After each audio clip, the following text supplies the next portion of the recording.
Hello everybody, welcome to Clever Investments. Today let's talk about what conditions do you need to have if you want to borrow money from your stock account.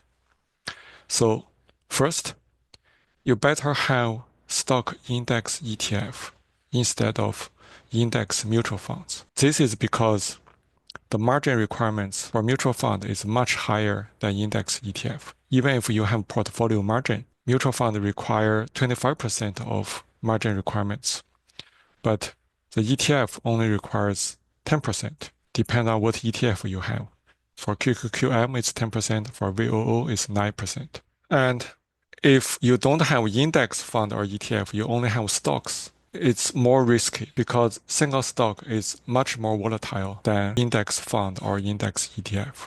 So because of the risk, if you have to borrow money, consider borrow less money. And the second condition is you need to enable portfolio margin. This is because with portfolio margin, you can reduce your margin requirement.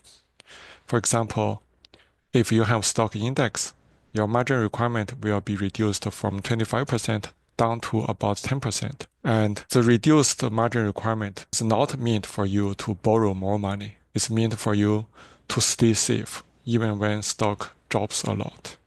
So that's important. Otherwise, if a stock drop and come back up, and the lowest point, if you get a margin call or you get forced liquidation, you lose your stock, which is a very, very bad thing.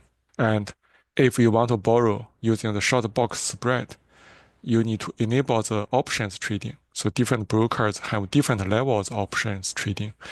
You need to make sure you can place the 4-leg spreads, because for a box option spread, it has 2 calls and 2 puts. So it's 4 legs.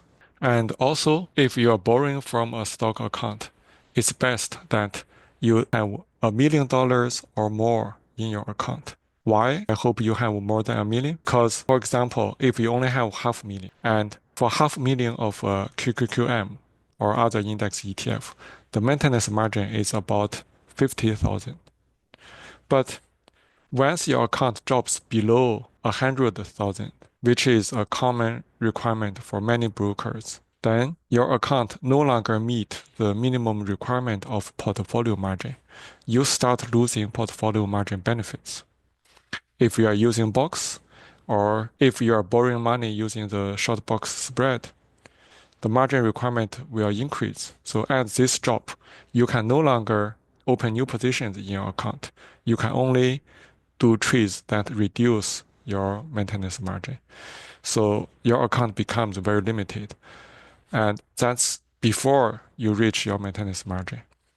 In order for your maintenance margin to be the same as the minimum requirement for portfolio margin, which is 100K, that means you better have $1 million or more. And finally, if you are borrowing money, I recommend you to not borrow too much. If you have stock index ETF, borrow less than 15%. Or if you have a single stock and you have to borrow even less. Depends on the volatility of your stock. Okay, that's all for today. Thank you.